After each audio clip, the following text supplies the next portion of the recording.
오늘날 교회들 보면요, 수없이 많은 프로그램들이 운영되고 있습니다. 요즘엔 책뿐만 아니라 인터넷에도 언제든지 말씀을 실시간으로까지 듣고 싶으면 들을 수 있는 말씀의 홍수라고 얘기하는 이런 시대에 살고 있는 저희들입니다. 그럼에도 불구하고 오늘날 현대 기독교는 그 어느 때보다도 저희가 가장 큰 위기에 서 있다고 저는 생각합니다. 그 이유는 복음의 진정한 맛을 잃어버리고 있을 뿐만 아니라 심지어 이 복음이 변질되어 가고 있기 때문이에요. 사실 오늘 이 시간에도 많은 사람들이 하나님을 찾고 또 교회를 다닙니다. 그런데 문제는 많은 사람들이 점집에 점을 치러 가듯이 또 절에 가서 소원 비는 것과 같은 동기와 마음으로 교회에 온다는 것입니다.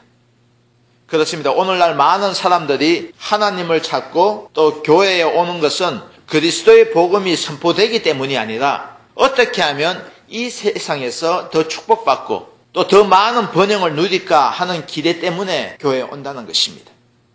사실 우리는 신앙생활을 하면 그저 뭔가 다른 것을 바라야 한다고 우리가 생각합니다. 예수 믿으면 잘 안 되던 사업도 잘 되고 공부 안 하고 기도만 하고 가면 시험 100점 받고 또 안수 기도만 받으면 무조건 아픈 데 없이 다 낫게 된다고 우리가 생각하지 않습니까? 그러다 보니 우리의 신앙생활이 어디에 포커스가 되냐 하면 주님보다 주님이 우리에게 주시는 것에 더 집중하게 된다는 것입니다. 여러분, 이것은 기독교가 아니라 샤머니즘적인 기복신앙에 지나지 않습니다. 여러분, 기복신앙이 왜 문제입니까? 그것은 바로 하나님보다 주님보다 진리보다 우리 눈에 보이는 우리가 느끼는 현상에 우리 자신의 성공 번영에 더 주목하기 때문에 이것이 문제라는 거예요. 그렇습니다. 기복신앙의 문제는 하나님보다 내가 포커스가 되기 때문에 문제이고 하나님의 영광보다 나의 영광에만 집중되니까 문제라는 것이에요. 그렇기 때문에 우리가 신앙생활을 해도 우리가 하나님 앞에 우리 자신이 변화되기를 기도하는 것보다 우리의 상황이, 우리의 문제가 해결되기를 바라고 우리의 상황이 변화되기를 기도한다는 것입니다. 이것은 우리가 성경 말씀을 외우는 것을 봐도 성경 문맥적으로 해석하는 것이 아니라 우리가 큐티를 할 때도 마찬가지예요. 우리가 원하는 구절만 외우면서 각 개인들의 욕망 실현의 도구로 하나님의 말씀이 이용되더라는 것입니다. 그래서 우리가 개업식을 하게 되면요, 그 가면은 이런 구절이 많이 있습니다. 너희 시작은 미약하나 너희 나중은 창대하리라. 이게 너무나 잘못된 표절이거든요. 이게 문맥상 아무것도 모르고 거기다 붙이는 거예요. 그냥 사람이 우리가 많이 듣고 이게 좋으니까 이게 누가 얘기했는지도 모르고 그런 걸 갖다 붙이는 거예요. 사실 너희 시작은 미약하나 너희 나중에 창달이라 이 말은 신앙이 없는 친구가 한 얘기, 요백이 한 얘기입니다. 우리가 나중에 이런 것들을 자세하게 더 살펴보겠지만 이런 것을 볼 때 우리가 이제껏 신앙생활을 하면서 우리는 우리의 필요에 따라 만들어낸 복음이 얼마나 많은지 모릅니다. 여러분, 오늘 우리는 어떻습니까? 혹시 우리도 복음을 단지 자신의 소원 성취나 문제 해결을 기대하며 오늘 이곳에 오진 않았습니까? 여러분에게 복음은 무엇입니까? 복음은 진리예요. 복음은 요한복음 3장 16절에 말씀하시는 것처럼 하나님이 이 세상을 이처럼 사랑하사 독생자를 주셨으니 이는 저를 믿는 자마다 멸망치 않고 영생을 얻게 하려 함이다라는 진리입니다. 즉 하나님의 아들이신 예수 그리스도께서 우리를 살리시기 위해 십자가에 못 박히시고 부활하여 살아나신 진리가 바로 복음이에요. 그렇기 때문에 우리는 이 복음을 굿뉴스, 즉 기쁜 소식이라고 하는 것입니다.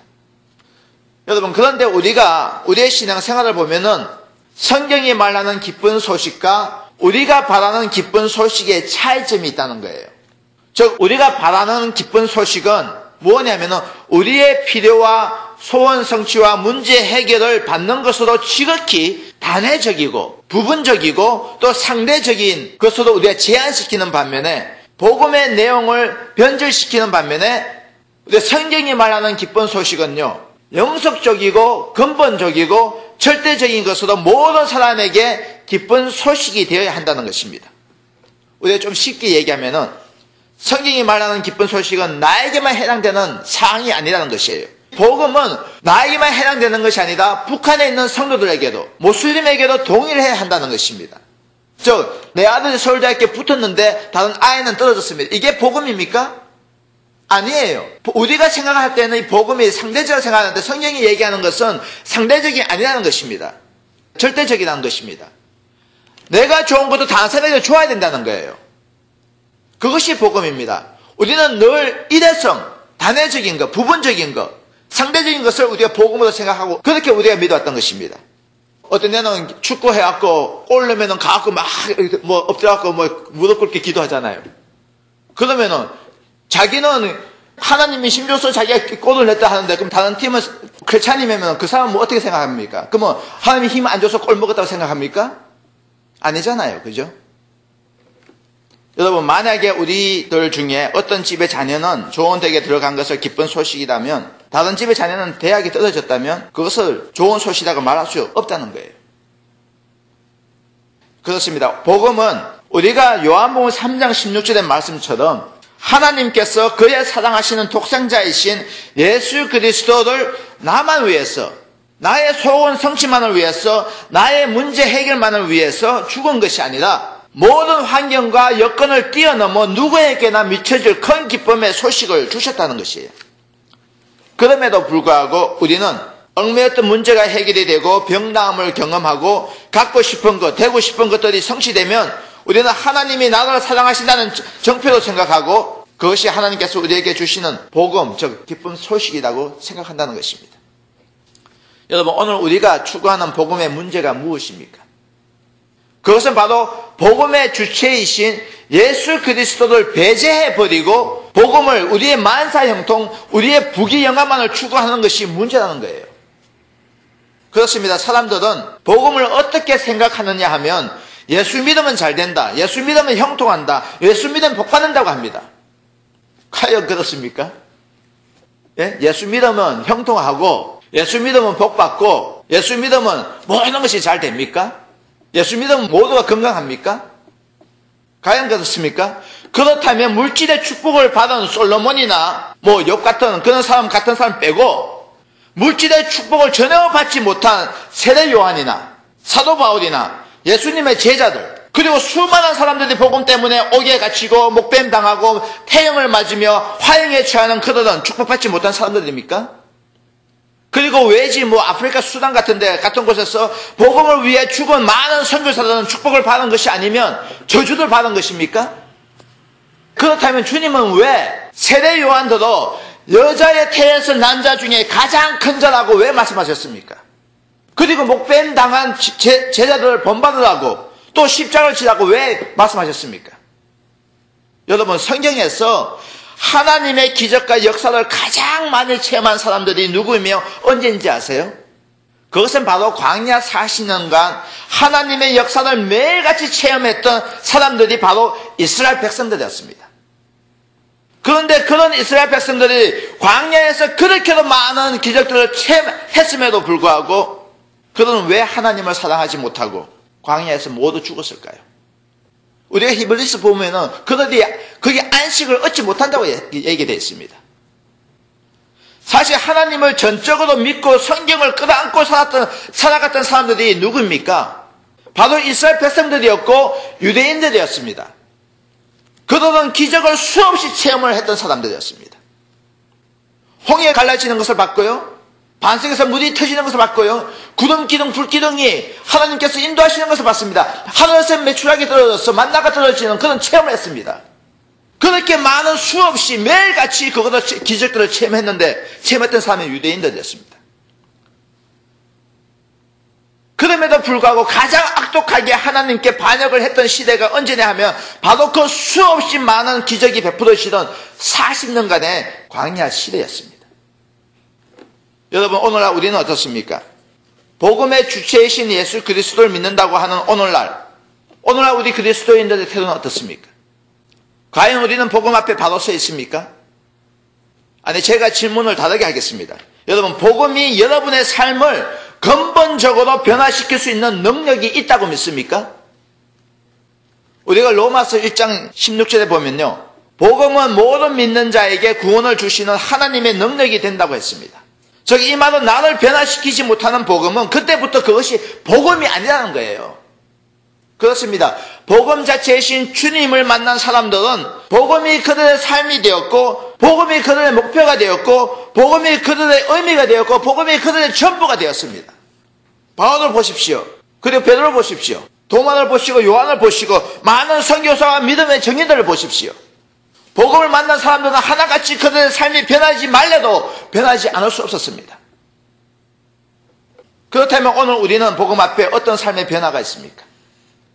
우리의 영원한 생명과 우리의 삶의 본질이 걸려있는 복음을 위해서 우리는 지금 어떻게 하고 있습니까? 여러분, 오늘 우리가 복음을 안다고 말하면서 우리의 인생에 있어서 복음과 얼마든지 타협하고 다른 것을 바꿔치기 해도 되는 것을 알고 있다면 우리는 지금 쏟고 있는 거예요. 여러분, 왜 많은 기독교인들이 복음을 안다고 하면서 진정 복음 앞에서 그들의 삶에 있어서 변화가 없는지 아십니까? 그것은 바로 복음을 단지 천국 가기 위한 티켓 정도로 생각하는 반면 값싼 싸구려 구원원에 있기 때문이에요. 여러분, 복음은 단지 우리가 천국 가기 위한 티켓에 불과한 것이 아니에요. 많은 사람들이 그렇게 생각합니다. 복음을 듣는 것을, 경험하는 것을 우리가 운전시험 패스한 것처럼 그렇게 생각해요. 여러분, 복음은 천국에 가기 위한 티켓에 불과한 것이 아닙니다.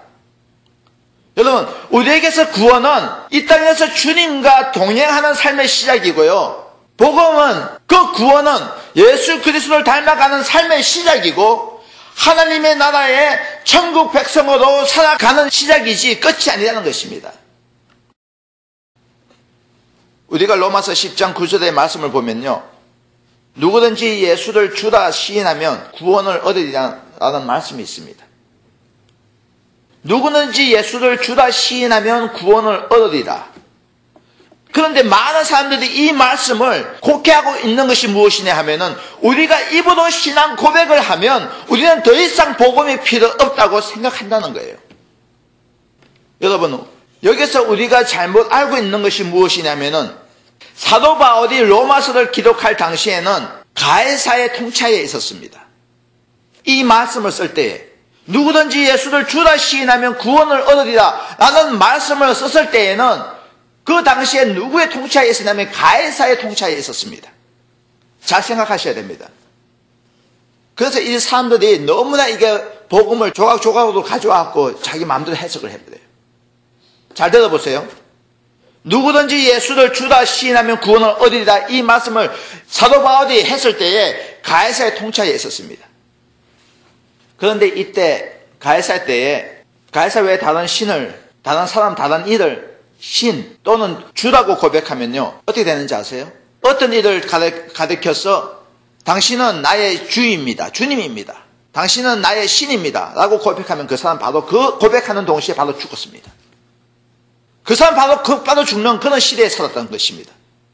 다시 말하면 누구든지 예수를 주라 시인하려면 목숨을 걸어야 했던 그런 시대였어요. 그런 시대에 바울이 이 로마서를 쓴 것입니다. 누구든지 예수를 주라 시인하면 구원을 얻으리라. 여러분, 하지만 오늘날 복음에 대하여 우리 신자들의 태도가 어떻습니까? 여러분, 그때는 로마서가 우리가 쉽게 생각하지만은 그렇게 해서 쉽게 고백합니다. 누구든지 예수를 주라 시인하면 구원을 얻으리라. 그래서 우리가 구원받았다고 생각합니다.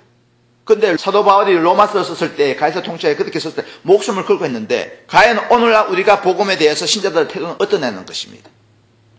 과연 우리는 자신의 생명을 걸고 예수님을 주로 고백하며 복음을 믿고 있습니까? 여러분, 통계조사에 의하면요, 오늘날 많은 신자들이 신앙생활을 하면서 무엇을 가장 우선순위로 생각하는가의 질문에 대해서 얘기한 게 무엇이냐면 자기 직업이 제일 먼저이고 first입니다.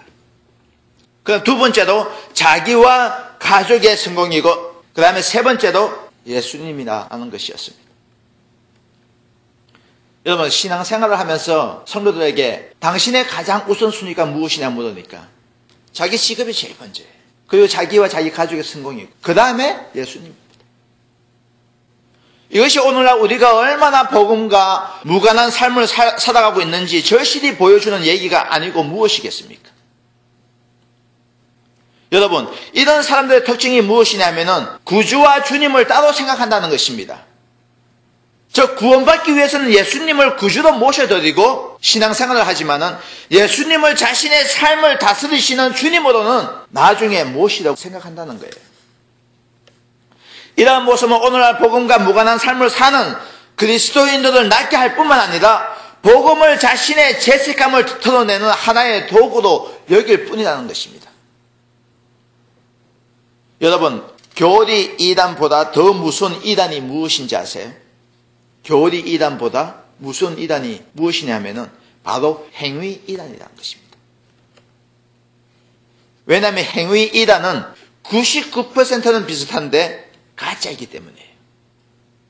알 건 다 알고 흉내낼 건 다 흉내내면서 그 내면의 가치는 한치도 변하지 않고 살아가기 때문에 죽은 신자를 만들어낼 뿐만 아니라 다른 사람도 이 복음으로 들어가지 못하도록 막는 무서운 결과를 만들어낸다는 것이 그렇습니다. 신앙에 있어서 가장 해악적인 것은 모든 말을 다 따라하는데 예수 그리스도께 붙잡히지 않는 신앙입니다. 그리고 그것은 위조 지폐와 같습니다. 여러분, 위조 지폐가 왜 위험한지 아세요? 진폐와 거의 비슷하지만 가짜라서 위험해요. 생각해 보세요. 만약 진폐보다 위조 지폐가 이 캐나다에 뿌려진다면 어떻게 되겠습니까? 아마 이 나라는 망할 것입니다. 많이 뿌려지면 뿌려질수록 더 빨리 망할 것입니다. 이것을 반대로 생각 한번 해보세요. 만약 교회에서 가짜 신자가 열심을 내면 어떻게 됩니까?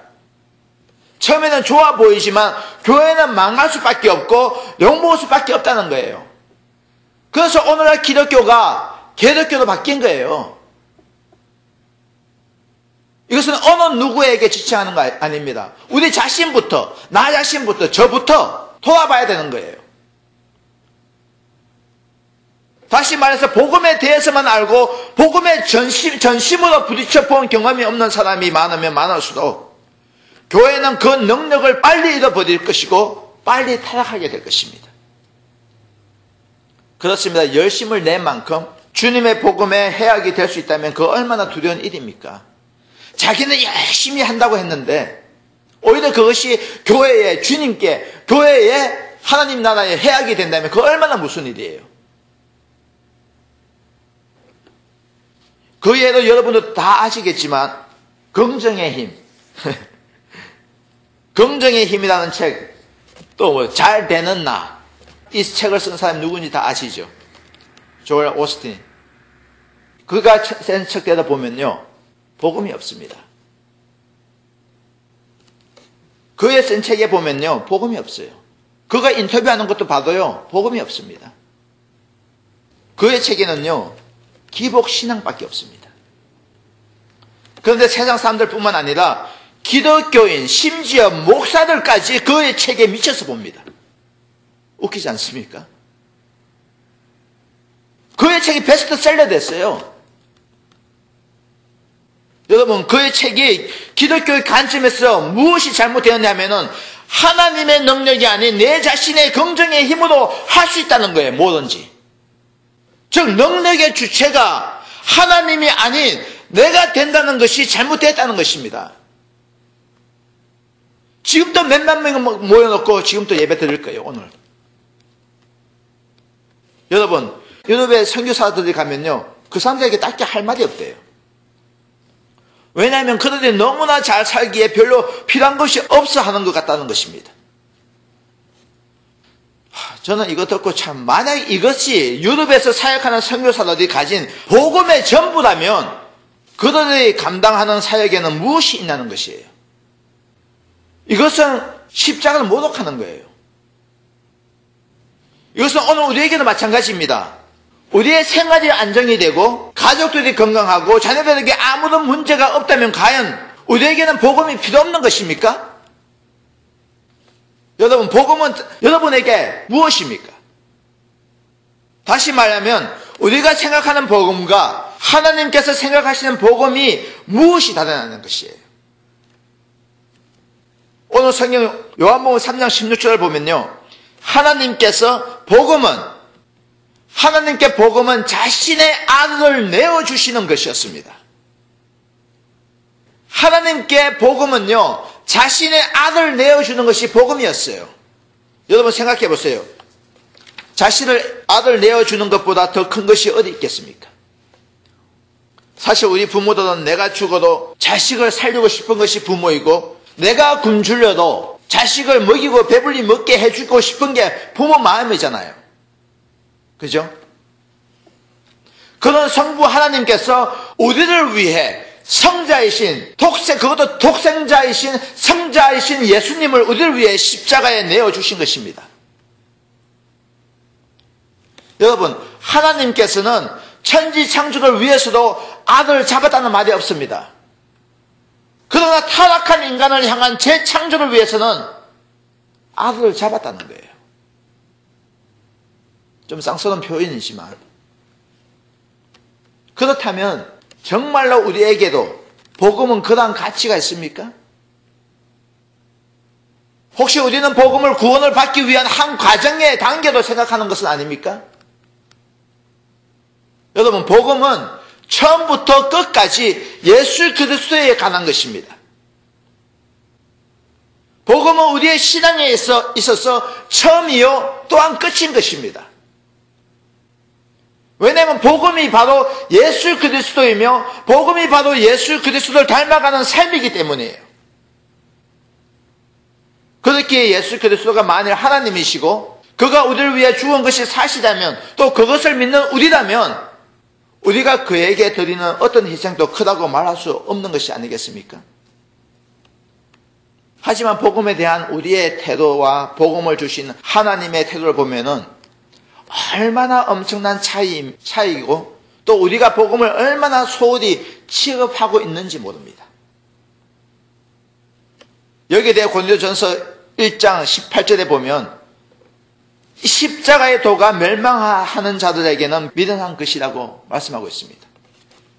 또 22절에서 24절에 보면 유대인은 표적을 구하고 헬라인은 지혜를 찾으나 우리는 십자가에 못 박힌 그리스도를 전하니 유대인에게는 그리 끼는 것이요 이방인에게는 미련한 것이로되 오직 부르심을 입은 자들에게는 유대인이나 헬라인이나 그리스도는 하나님의 능력이요 하나님의 지혜입니다. 그렇습니다. 복음에 대하여 유대인은 그리 끼는 것으로 생각하고 헬라인은 미련한 것으로 취급했지만, 하나님의 복음에 부딪히는 사람에게는 하나님의 능력이요 하나님의 지혜라는 것이에요. 다시 말하면 우리가 아무리 문화가 달라도 복음의 능력에 부딪히는 사람에게는 삶을 뒤집고 변화시키는 능력이 바로 복음이라는 것이에요. 그런 복음 앞에서 오늘 우리는 복음에 대한 우리의 태도는 어떻습니까? 혹시 아직까지 우리는 표적과 지식만을 구하고 있지는 않습니까? 여러분, 오늘 우리 자신이 알아야 할 것은 복음에 부딪히면 반드시 변화가 와야 한다는 것입니다. 이 복음과 제대로 부딪히고서는 엄청난 변화가 일어나지 않을 수 없다는 거예요. 여러분, 그렇다면 진정한 변화는 무엇입니까? 뭐 술, 담배 끊고 뭐 성질이 뭐 좀 바뀐 정도의 변화를 말하는 것입니까? 아니에요. 우리는 그렇게 생각을 많이 합니다. 뭐 예수 믿으면 술, 담배 끊고 뭐 좀 착해지고. 여러분, 하나님께서 우리에게 원하시는 것은 그런 사소한 것들이 아니에요. 사소한 것들 중요하지 않다고 생각하는 건 아닙니다. 그런데 하나님께서는 우리에게 그런 부분적인 것들을 원하시는 것이 아니에요. 우리의 삶이 복음을 인해서 변화되는 삶이 고작 그런 걸로 인해서 하나님께서 우리에게 원하시는 것이 아니라는 것입니다. 하나님께서 우리에게 원하시는 것은 우리의 전심입니다. 전심.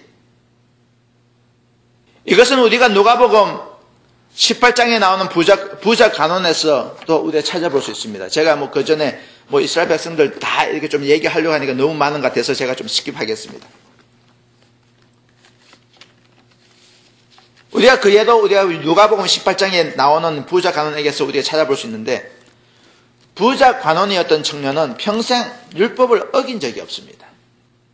성경에 나오는 세상의 인간의 둘째 가라면 서둘 정도의 그런 사람이었어요. 여러분, 젊은 놈이, 그죠? 권력도 있고 돈도 많으면 어떻게 됩니까? 100% 타락합니다. 그런데 이런 삼박자를 다 갖추고도 타락하지 않았다면 그 사람은 진짜 대단한 사람이에요. 거기다가 계명을 다 지켰다고 합니다. 누가복음 18장을 보시면 다 아시겠지만 계명을 다 지켰다고 해요.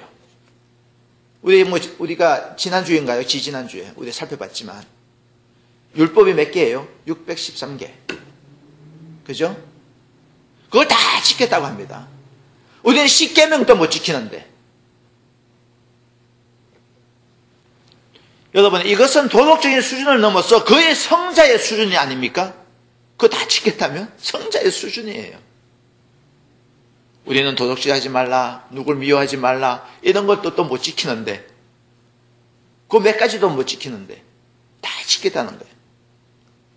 그런 그가 예수님께 나와 영생에 관해 묻습니다. 돈이냐 영생이냐 그렇게 예수님께서 말씀하시자 이 청년의 마음에 갈등이 일어나기 시작합니다. 여러분, 왜 갈등이 일어나는 것일까요? 여러분, 사람은 그죠? 두 진심을 가질 수 있겠죠. 그죠? 가질 수 있겠죠. 두 진심을 가질 수 있겠죠. 내가 이 사람도 사랑하고 저 사람도 사랑하고. 사람은 두 진심을 가질 수 있어요. 아니, 가질 수 있는 것처럼 보이지만 우리가 그런데 전심, 모든 마음, 전심을 요구할 때 그의 진심이 드러나게 된다는 거예요.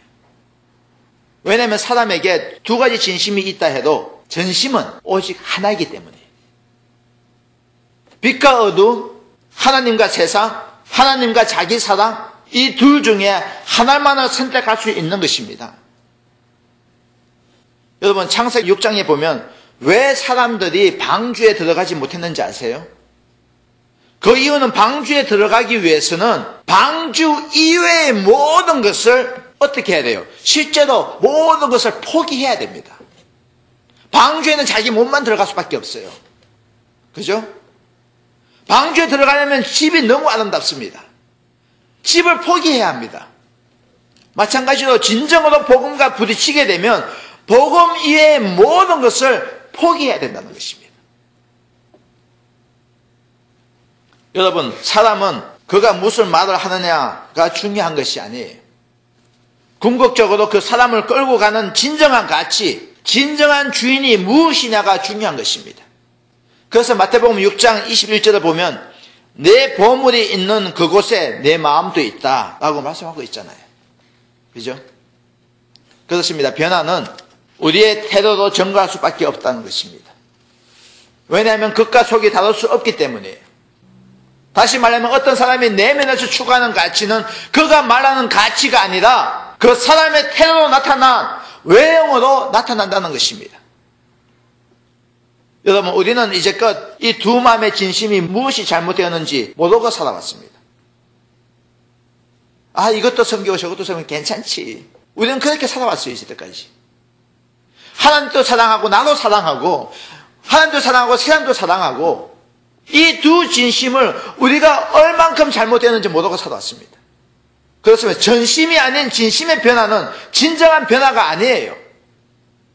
여러분, 이것이 해결되지 않으면 그 사람에게 복음은 복음이 아니라 어떻게 돼요? 종교로 전락하게 될 수밖에 없다는 것입니다. 종교가 뭐예요? 우리가 다 설명했잖아요. 종교는 인간의 힘으로, 인간의 행위로 하나님께, 신에게 나아가는 것입니다. 자기의 유익을 위해서. 근데 기독교는 종교가 아니라고 했잖아요. 기독교는 하나님께서 인간을 만나시려고 하나님께서 직접 자기 아들 죽이시면서까지 인간을 만나시기 위해 이 땅에 내려오신 것이 기독교잖아요. 여러분, 오늘 우리는 우리 자신에게 물어보았으면 합니다. 나는 무엇 때문에 기뻐하고 슬퍼하는가? 내 삶의 뿌리를 어디에 두고 있는가? 혹시 우리가 기뻐하고 슬퍼하는 것들이 또한 우리의 삶의 뿌리를 사람들의 인정, 우리의 학벌, 우리의 명예, 아니면 우리의 성공, 아니면 세상에 집착하고 있는 것들은 아닙니까? 여러분, 우리의 가치관도 바꿀 수 없는 복음을 우리가 어떻게 더 이상 그것을 복음이라고 얘기할 수 있겠습니까? 여러분, 복음은 반드시 변화를 가져오게 되어 있습니다. 여러분, 복음을 만난 사람들을 보십시오. 복음을 만난 사람은요, 변할 수밖에 없었습니다. 그 대표적인 예도 저도 있겠지만 사도 바울을 보십시오. 진정한 복음의 의미를 깨닫는 바울은 스스로 그리스도의 노예를 자처했습니다. 예수 그리스도를 믿는 사람을 핍박하던 과거의 모습과는 상상할 수조차 없는 변화를 체험한 역사의 대표적 인물 중 한 사람이 바로 사도 바울이었습니다. 그런 바울이 자신을 종이라고 말합니다. 즉 종은 뭐예요? 노예를 의미합니다. 아무런 권리가 없는, 아무런 자유가 없는 그것이 종이에요. 여러분, 바울은 자신을 복음의 노예로 팔았던 사람이었습니다. 왜였을까요? 그 이유는 그가 복음의 실체를 보고 믿었기 때문이에요. 그렇습니다. 복음을 만난 사람은 그 기쁨을 숨길 수 없습니다. 복음의 가치를 접한 사람은 돌로 된 차디찬 지하 감옥에서도 찬송하리라고 외친다는 거예요. 그렇습니다. 복음을 만난 사람들은 우리가 상상할 수 없는, 조차 할 수 없는 열악한 환경에서도 그 외향적으로 기쁨의 조건이라고는 눈을 씻고도 찾아보기 어려운 그런 상황에서도 기뻐한다는 거예요. 그 이유는 오직 복음 때문이라는 것입니다. 여러분, 그러나 오늘 우리는 어떻습니까? 왜 우리는 그렇게 못하는 거예요? 왜 그러한 처지에서도 왜 그 사도 바울처럼 기뻐하며 찬송하며 왜 그렇게 하지 못하는 것입니까? 그 이유는 복음이 내게 무력했기 때문이에요. 바울에게는 복음이었지만 내게는 복음으로 받아들여지지 않았기 때문이에요. 그래서 조금만 힘들면 하나님은 원망합니다. 조금만 어려움이 있으면 하나님 욕합니다. 하나님께 탓을 해요. 왜? 복음이 나에게 실제로 다가오지 않았기 때문에. 여러분, 그렇다면 진정으로 우리의 삶의 변화, 우리 중심의 변화가 일어나기 위해서는 우리가 어떻게 합니까? 우리의 마음의 주인이 바뀌어야 한다는 것입니다. 여러분, 오늘 우리 자신의 삶의 주인이 진정 누구인지 한번 생각해 보세요. 여러분, 오늘 우리의 삶의 주인이 누구인지 알려면 우리가 누구의 말을 듣는지를 보면 우리가 알 수 있어요. 성경 우리 계시록, 요한계시록 14장 4절에 보면 이렇게 말씀하셨어요. 양은 그 목자의 음성을 듣는다고 했습니다. 여러분, 양은 그죠? 앞을 보지도 못합니다. 그런데 고집이 엄청 세요. 그리고 겁도 엄청 많습니다. 말도 잘 안 들어요. 그게 양이에요. 성경에 우리를 양이라고 말씀하신 것도 그 이유예요. 앞도 보지도 못하면서 고집만 세고. 목자가 인도 안 하면요, 양은 눈이 어두워서 그냥 도랑구석에 처박혀 죽어요. 목자 없이 못 삽니다. 스스로 관리가 안 되는 게 양이에요. 그런데 이런 양을 밤에 목자들이 양을 한 곳에 모아놓고 아침에 목자들이 부르면 정말 기가 막히게 자기 목자를 알아보고 따라옵니다. 그렇습니다. 나의 진정한 주인이 누구인지는 여러분, 우리가 인생을 살아가면서 누구를 따라가는지를 보면 알 수 있어요. 그리고 우리의 삶의 진정한 삶의 변화, 중심의 변화가 일어나기 위해서는 우리가 어떻게 해야 되냐면은 우리의 사랑의 대상이 바뀌어야 한다는 것입니다. 요한일서 2장 15절에 보면 이 세상이나 세상에 있는 것들을 사랑치 말라. 누구든지 세상을 사랑하면 아버지의 사랑이 그 속에 있지 아니하니 라고 말씀하고 있습니다. 솔직히 우리는 주님도 사랑하고 세상도 사랑하고 그러면 안 되겠냐고 우리는 얘기합니다. 그죠? 그러나 이어지는 우리의 16절 한번 보십시오. 요한 1서 2장 16절 보면 이는 세상에 있는 모든 것이 육신의 정욕과 안목의 정욕과 이생의 자랑이니 다 아버지께도 쫓아온 것이 아니요 세상으로 쫓아온 것이라고 말씀하고 있습니다. 여러분, 하나님 앞에서 내가 추구하는 육신적인 자아가 교묘하게 종교적인 이름으로 또 사역의 명분으로 가장되고 있을 때가 얼마나 많은지 몰라요. 여러분, 우리는 분명히 명심해야 합니다.